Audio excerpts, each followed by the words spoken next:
He was just a poor boy struggling to survive after losing everything. His only wish was to stay with his little sister. But the day greedy relatives tore them apart, his life changed forever. He didn't see it coming. A crash of thunder rattled the night skies over Uyo as if the heavens themselves mourned the tragedy about to happen. 9-year-old Etim sat on the polished marble floor of their grand sitting room, cradling his 6-year-old sister Uduak. Rain beat against the glass windows, while their father labored for breath on a plush velvet couch, attended by a private nurse and 2 relatives. In the dim glow of the chandelier, Etim saw the fear in Uduak's eyes. He hugged her tightly, whispering, "Akwa Ibom, everything will be fine." But everything was not fine. Their father's fever had worsened despite the doctors, the medications, and the prayers.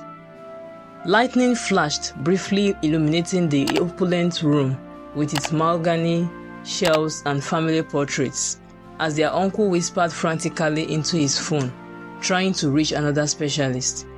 Uduak whimpered at each thunderclap. Etim stroked her hair, his small frame stiff with resolve. He had to be strong. Mr. Edet had been more than a pillar of the community. He was one of Uyo's wealthiest businessmen. He owned several properties and had sent dozens of relatives to school. After their mother passed 2 years ago, he had shielded Etim and Uduak with fierce devotion, ensuring their lives lacked nothing. Now, as the storm outside howled, that strength was slipping away. He beckoned Etim with a trembling hand. The boy crawled forward, heart pounding beneath his silk pajamas. "Take care of your sister," Mr. Edet rasped, voice barely audible. Etim nodded, tears streaking his cheeks. Uduak pressed closer, a small hand wrapped around her father's trembling fingers. He managed a faint smile at them both. "Uduak, Etim, be good. God will watch over you." Outside, the wind screamed through the compound's mango trees, carrying the scent of wet earth into the mansion. Moments later, a final breath escaped Mr. Edet's lips. Etim felt the life leave the hand he was holding. "Daddy," he called in a broken voice. There was no answer, only the sound of rain and Uduak's sudden wail. The sky seemed to fall in that instant. She clung to her brother, sobbing, and Etim's own chest heaved with grief. He tried to choke back. At 9 years old, he understood the weight of his father's final words. He vowed silently never to let go of Uduak. However, fate, lurking in the shadows of that stormy night, had other plans for them both. Outside, the celebration drums from the nearby village, once loud and full of life, fell silent, as if in reverent mourning. Etim's uncle stepped into the ring to announce the death of the gathered relatives, and a high-pitched ululation of women pierced the dark. Uduak buried her face in Etim's shoulder, while he stared at the lifeless form of their father. The mansion that once felt like a fortress now felt like an empty shell. Little did they know that this was only the beginning of their trials. The bond between brother and sister was about to be tested in unimaginable ways. Uduak's scream echoed down the red earth road as the car sped away. A small hand pressed desperately against the back window. Etim sprinted after it in the pouring rain, mud sloshing around his bare feet. "Uduak! Uduak!" he shouted, voice cracking. The tail lights blurred through his tears until they disappeared around a bend. 9-year-old Etim slumped to a stop, chest heaving, soaked to the bone. That morning had dawned deceptively calm, with golden sunbeams drying the storm's puddles. By afternoon, his life had been upended. 1 week after their father's burial, the greedy relatives had descended like vultures. An argument erupted in the compound over who should take the children and what would happen to the family house and the other properties. Etim had stood protectively in front of Uduak as voices shouted above him. One uncle accused an aunt, another aunt pointed fingers at a cousin. Everyone wanted a property, but not the burden of 2 orphaned kids. According to custom, the estate should have gone to male family members, leaving the children with nothing. We will take the house. The boy can go to Okon's place. As for the girl, a pot-bellied uncle had decreed before a wealthy aunt from Abuja interjected, I'll take Uduak. Uduak had blinked in confusion at the mention of her name. She was too young to grasp that her fate was being decided. Etim, however, felt a surge of panic. Take Uduak away? His heart pounded. No, Auntie Kaite, he pleaded, grabbing the woman's arm. Please, don't separate us. Auntie Kaite avoided his eyes. It's for the best, Etim. She will have a good life with me, she said, adjusting her expensive gele with manicured fingers. In her perfume scent and city clothes, she seemed a world apart from their village life.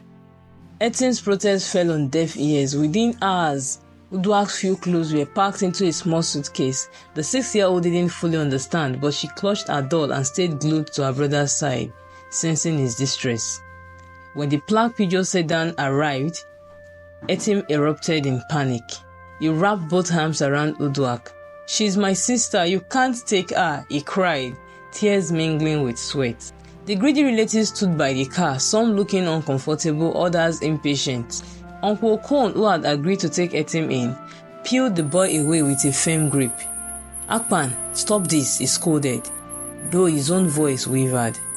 Auntie Kaite pried Uduak's finger from Etim's shirt. Uduak began shrieking in terror, realizing she was being pulled from her brother. Etim! Etim! She howled, arms outstretched. The aunt carried her into the car as she kicked and sobbed. Etim fought wildly, biting and squirming to escape Uncle Okon's hold, but the man restrained him, whispering sorrowfully, My son, life is cruel sometimes. Calm down. The engine roared to life. Etim summoned all his strength and broke free, chasing the car as it rolled out of the compound. He slipped on the wet ground but kept running, refusing to let his sister go. Uduak's tiny face was pressed against the rear glass, eyes wide and flooded with tears, her mouth forming silent cries as the car picked up speed. Etim tripped and fell hard onto the road. He scrambled up, drenched in muddy water, watching helplessly as the distance grew. Uduak's cries faded into the patter of rain. That moment seared itself into Etim's memory, a jagged wound of helplessness. He stood there in the empty road, long after the car vanished, rain dripping from his chin. Uduak was gone. In the days that followed, Etim learned that his sister had been taken to Abuja with Auntie Kaite. When he begged for details, the adults exchanged uneasy glances. Finally, one cousin muttered that a wealthy couple abroad might adopt Uduak. That was a lie, intended to placate him. In truth, Auntie Kaite intended to raise Uduak as her own in the capital, but Etim's words saw only betrayal and loss. As the sun set that day, a devastated boy sat on the steps of his father's empty house, gripping the last gift Uduak had given him, a little cloth doll dropped in the struggle. He pressed it to his heart, tears dry now, replaced by a hollow ache. Their family home had been seized by relatives, their possessions scattered, and the siblings themselves split apart. All that remained of home was the ghost of Uduak's laughter and the promise Etim made to his father. He whispered to the winds, I will find you, Uduak, I promise, as the final light of day vanished. Etim awoke before dawn in Uncle Okon's cramped one-room apartment, heart pounding from another nightmare of a car disappearing into stormy darkness. It had been 6 months since Uduak was taken, and each day in Uyo without her felt like trudging through a ghost town. At 5 a.m., the rooster's crow mingled with the distant rumble of generators coming to life. Etim quietly rolled up the threadbare mat he slept on. Across the room, Uncle Okon, already up, murmured a prayer. The man was kind but struggled to provide even for his own children. As Etim slipped into his only pair of shorts, his stomach growled. Most mornings they shared a simple meal of garri soaked in water with a little sugar when they could afford sugar. By first light, Etim joined his uncle at the roadside to fry akara for sale. The hot oil sizzled as he carefully flipped the golden fritters. the aroma mixing with diesel fumes of passing Okada. After selling the morning sakara, Etim trudged to school with worn-out sandals. He was 2 years older than most in primary 6, having missed terms during this turmoil. In class, he struggled to focus. The teacher's voice drifted in and out as Etim's mind wandered to Uduak. Was she eating breakfast too? Did she have someone to braid her hair the way he used to clumsily try when father was busy? The last memory of her tear-streaked face would send an ache slicing through his chest. He had once attempted to sneak out of Uyo to Abuja, but he was turned down by the bus driver as he couldn't afford the fare. Life was painfully hard at his uncle's place. There were days when they barely had one decent meal, but he refused to let hardship snuff out hope completely. After chores one evening, under the dim light of a kerosene lamp, he pulled out a tattered notebook. In careful script, he wrote Uduak a letter he had no address for, pouring out his feelings and recounting every memory he cherished. He ended it with, "I will find you no matter how long it takes." Folding the paper, he tucked it into the little wooden balls that held his precious keepsakes, their parents' church program, a faded photo of father, and Uduak's clothes doll. As he lay down that night on the mat, Etim whispered a prayer to God to watch over Uduak. Uduak stood in the center of a spacious bedroom in Abuja, clutching a new doll that couldn't quite replace the one she had dropped during that stormy separation. The room was painted a soft pink and filled with things she already knew: fluffy bedding with satin sheets, a closet of pretty dresses, a shelf lined with dolls of every skin tone. It was not the novelty of words that unsettled her, but the unfamiliar rhythm of a new house without Etim's laughter or Papa's voice echoing in the halls. At 6, Uduak didn't feel awed by the marble floors or the chandelier's sparkle. Her father's house in Uyo had them too. Auntie Ekaite's mansion in Abuja was grand, but so was the home she had lost. From her window she saw trimmed lawns and tall gates, not unlike the ones she had run past with Etim during games of hide and seek. Yet, nothing smelled or sounded like home.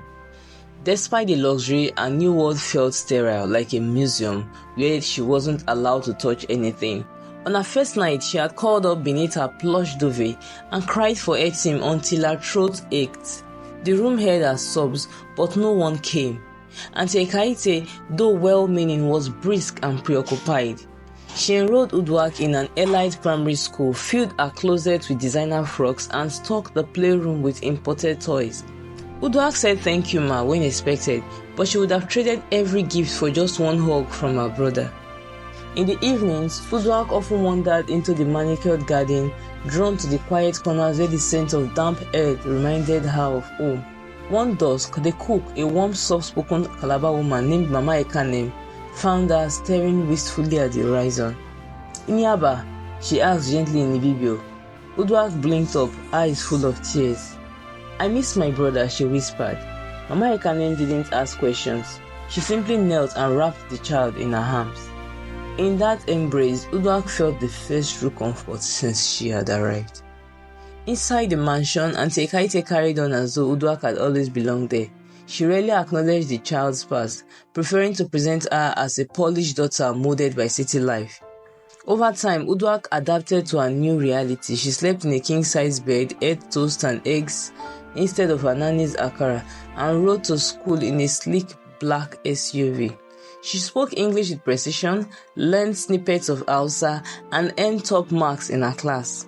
Outwardly, she was striving, but in the quiet moments when she saw siblings holding hands at school and ache would swell in her chest, she would blink quickly, pretending not to feel it. Some nights, she would hum the lullaby Papa used to sing. She imagined his voice and Etim's arms around her, protecting her from the thunder. That memory, like a secret song, suited her until sleep claimed her again. Years passed in that guided silence. Uduak grew into a graceful preteen with manners fit for Abuja's finest cycles. Meanwhile, Etim's teenage years in Uyo were forged in hardship and grit. By the time he turned 15, he had grown lean and strong from labor. He spent his days apprenticed to a mechanic, lying on his back in the dirt under old taxis, wrench in hand. Each evening, with grease-blackened fingers, he would count the small stipend he earned and hand it to Uncle Okon to support the household. Some nights, dinner was nothing more than a shared cob of roasted corn. "We manage," Uncle Okon would say with a resigned smile. Etim had learned to swallow hunger and pain in equal measure, but one ache never left him, the hollow space where his sister should have been. At the mechanic workshop, the other apprentices teased and bantered to pass time. One hot afternoon, as they took refuge under a mango tree, a new boy boasted about having relatives abroad. Etim stayed quiet until the boy turned to him. "Etim, you get people for overseas?" he asked. A flash of the old lie, Uduak was adopted abroad, crossed Etim's mind. He wasn't even sure if it was true, but he muttered, "Maybe my sister." The boy's eyes widened. "Ah, your sister be your baby." Etim shook his head, irritation flaring. "My real sister," he clarified. "She was taken away when we were small. I don't know where she is now." An awkward silence fell. Some of the boys murmured apologies, others, not knowing what to say, changed the subject to football. Etim wandered back to the garage, the familiar anger simmering in his chest. He furiously banged on a rusty hubcap, each strike echoing his frustration. It wasn't their fault. They couldn't understand the gnawing emptiness he lived with. In quieter moments, especially on Sundays when the workshop was closed, temptation often found Etim. The streets of Uyo could be unforgiving for an idle youth. A few of his childhood friends had drifted into petty crimes, snatching phones at the market or pickpocketing bus passengers. One of them, a lanky boy named Alabo, tried recruiting Etim. "Guy, you still dey suffer under that your uncle? Join us make some quick cash," Alabo urged one evening as they sat by a dilapidated football field. He flipped a small knife in his hand casually. Etim thought of Uncle Okon's honest struggle and the values his father had instilled. He also thought of what little extra money could do. Perhaps pay a private investigator in Abuja to search for Uduak.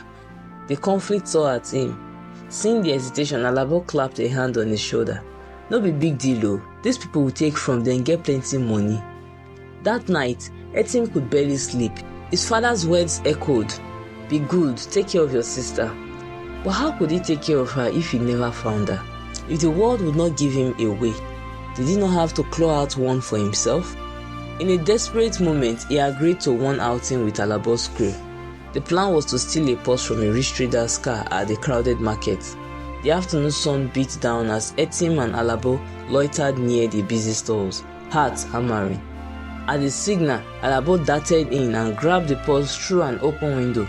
But an alarm went off, shrieking loud. Chaos erupted. Alabo fled like lightning, disappearing between market women. Frozen in panic, Etim took a second too long. A burly man grabbed him by the shirt. "Thief!" someone yelled. In an instant, a crowd formed. Blows rained on Etim's back and head as he struggled. He thought of Uduak's face and felt shame burn through him. This was not the man he wanted to be. Fortunately, a market elder intervened, recognizing Etim. "Leave that boy, I know his family," the grey-haired man lied, pulling Etim free. Gasping and bruised, Etim took off running. He didn't stop until he collapsed behind an abandoned building, sucking in air and fighting sobs of relief and remorse. That narrow escape was a turning point. Later, as dusk settled, Etim limped home. Uncle Okon was waiting, worry etched on his face. He had heard of the incident. Instead of yelling, the uncle simply said, "My son, what would your father think?" That single question broke Etim's hardened facade. He sank to his knees and wept openly, years of pain spilling out. Uncle Okon placed a comforting hand on his shoulder, but remained silent, letting the boy purge his sorrow. In the weeks after, Etim redoubled his efforts to walk the straight path. He became the foreman's best apprentice, learning fast and taking on extra work. With each tire he patched and engine he fixed, he saved a little money. It was slow, honest progress. At 18, he completed his apprenticeship and was offered a chance to go to the big city, Lagos or Abuja, to work for better pay. The choice was obvious. It had to be Abuja, for the faint hope that somehow in that vast city, he might find a clue to his sister's fate. With his uncle's reluctant blessing, Etim packed a small bag, including the wooden box of keepsakes, and the letter to Uduak is still updated every birthday. On the day of departure, he visited his father's grave, made of marble. Kneeling there, he vowed once more, "I will find her, Papa." Then he rose, determined, stepping onto a night bus to Abuja. As the bus rumbled out of Uyo, leaving behind the only life he had known, Etim felt both fear and fierce resolve. The streets of survival had toughened him. Now they were leading him onto a new road, one that might finally bring him face to face with the past he refused to forget. What does the future hold for Etim? Will the streets of Abuja lead him to the sister he lost, or to more heartbreak he never imagined?